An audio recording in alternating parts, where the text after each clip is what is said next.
पर अभी कोई फाइनेंशियल चार्ट्स देखा है? वो हरी और लाल लाइनें, वो सिर्फ रैंडम नहीं है, वो एक सीक्रेट भाषा है और आज हम उसी भाषा को डीकोड करने वाले हैं। चलिए कैंडलस्टिक पैटर्न्स की दुनिया में चलते हैं, जो हमें मार्केट के डर और लालच की कहानी सुनाते हैं। तो आज हम क्या-क्या देखने वाले हैं? सबसे पहले तो चार्ट की इस सीक्रेट लैंग्वेज को समझेंगे, फिर एक अकेली कैंडल को डाइसेक्ट करेंगे, उसकी एनाटॉमी क्या है। इसके बाद दो बहुत पावरफुल पैटर्न्स देखेंगे, हैमर और हैंगिंग मैन। और सबसे जरूरी ये जानेंगे कि लोकेशन इतनी इंपॉर्टेंट क्यों है। और आखिर में इन सब टुकड़ों को जोड़कर पूरी कहानी कैसे पढ़ते हैं वो सीखेंगे। तो चलिए शुरू करते हैं। ये जो चार्ट्स है ना, ये कोई नई कंप्यूटर वाली चीज नहीं है। इनकी जड़ें पता है कहाँ हैं? 18वीं सदी के जापान में। जरा सोचिए, उस जमाने के चावल के व्यापारी, राइस ट्रेडर्स, जो कीमतों के उतार चढ़ाव के पीछे की साइकोलॉजी को समझने की कोशिश कर रहे थे।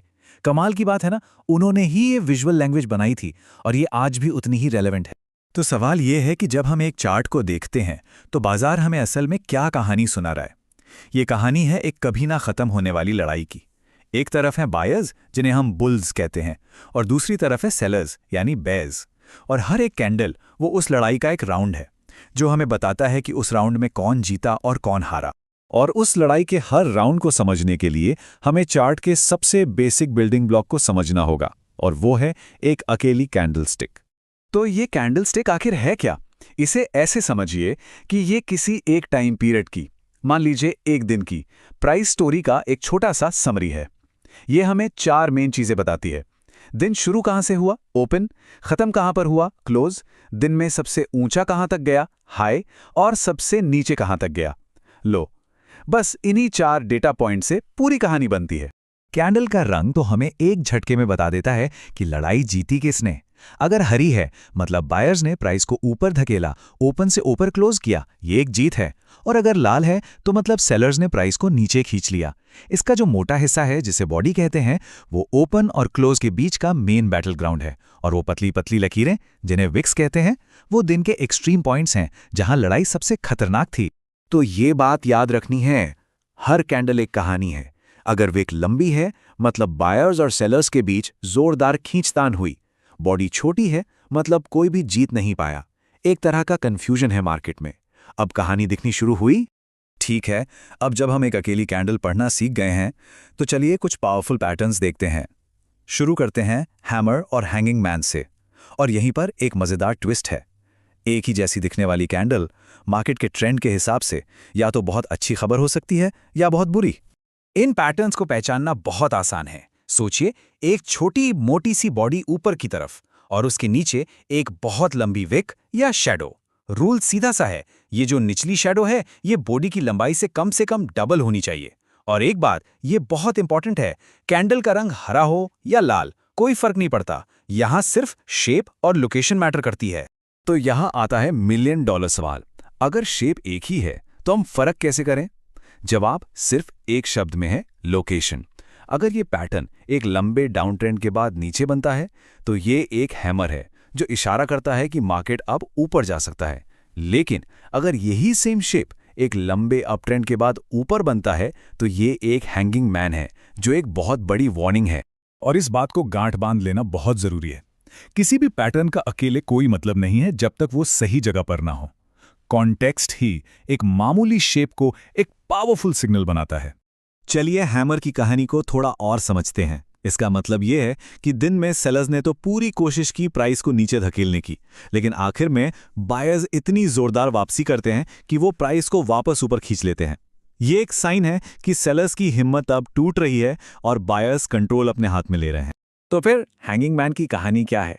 ये एक चेतावनी है, एक रेड फ्लैग। मार्केट ऊपर जा रहा है, सब कुछ बढ़िया लग रहा है, और तभी ये कैंडल दिखती है। ये हमें बताती है कि दिन के दौरान सेलर्स में इतनी ताकत थी कि वो प्राइस को बहुत नीचे ले गए। भले ही बायर्स ने उसे वापस ऊपर खींच लिया, लेकिन अब ना उस तेजी में दरारें दिखने लगी हैं। ये एक साइन है कि अप ट्रेंड का मोमेंटम अब वीक हो रहा है। ठीक है, तो अब हम पैटर्न पहचान सकते हैं, लेकिन एक बात समझिए, जो प्रोफेशनल ट्रेडर्स होते हैं ना, वो सिर्फ एक पैटर्न देखकर जंप नहीं करते। वो जासूसों की तरह सोचते हैं, वो पूरी कहानी पढ़ते हैं और वो कंफर्मेशन का इंतजार करते हैं।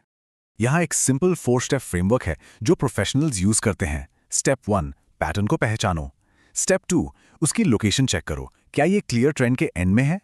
स्टेप 3, और ये सबसे क्रूशल है, कॉन्फर्मेशन का इंतजार करो। सिर्फ हैमर दिखने का मतलब ये नहीं कि तुरंत खरीद लेना है। कॉन्फर्मेशन का मतलब है कि अगली कैंडल को हैमर के हाई के ऊपर जाना होगा, ये साबित करने के लिए कि बायर्स सच में इंचार्ज हैं। और आखिर में स्टेप 4, दूसरे सबूत भी ढूंढो।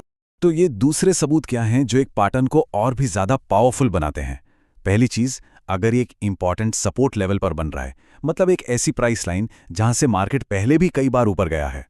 दूसरी चीज, अगर कंफर्मेशन के टाइम पर ट्रेडिंग वॉल्यूम बहुत ज्यादा हो, जो दिखाता है कि बड़े प्लेयर्स भी एक्शन में आ गए हैं। और तीसरी, जो पैटर्न लंबे टाइम फ्रेम्स जैसे डेली या वीकली चार्ट्स पर बनते हैं, वो हमेशा ज्यादा रिलायबल होते हैं। चलिए इन सारे कॉन्सेप्ट्स को एक रियल वर्ल्ड एग्जाम्पल से समझते हैं। ये निफ्टी के डेली चार्ट का केस स्टडी है। देखिए, मार्च 2023 में निफ्टी लगातार नीचे गिर रहा था। फिर 20 मार्च को एक बहुत ही इंपॉर्टेंट सपोर्ट लेवल पर एक टेक्स्ट बुक हैमर बनता है। ये था पहला क्लू। लेकिन याद रखिए, स्मार्ट ट्रेडर्स ने यहां एक्शन नहीं लिया। उन्होंने सब्र से कंफर्मेशन का इंतजार किया, और अगले ही दिन जब प्राइस हैमर के हाई को तोड़कर ऊपर निकल गया, बस वो था दूसरा और सबसे पक्का सबूत। सिग्नल कंफर्म हो गया। और नतीजा, उस एक कंफर्म्ड पैटर्न के बाद मार्केट ने अगले कुछ महीनों में लगभग 3700 पॉइंट्स की एक जबरदस्त रैली की। सोचिए, एक अकेले सही से पढ़े गए पैटर्न की ये ताकत है। और ये हमें इस सबसे मिलने वाले सबसे जरूरी सबक पर लाता है। मार्केट को इस बात से कोई फर्क नहीं पड़ता कि हमें क्या लगता है।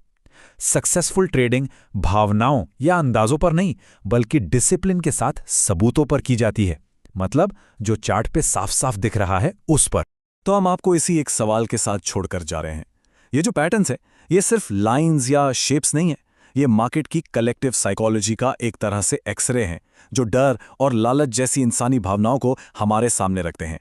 तो आखिरी सवाल यह है, क्या इस साइकोलॉजी को पढ़कर हम सच में मार्केट के भविष्य का अंदाजा लगा सकते हैं? इस पर सोचेगा जरूर।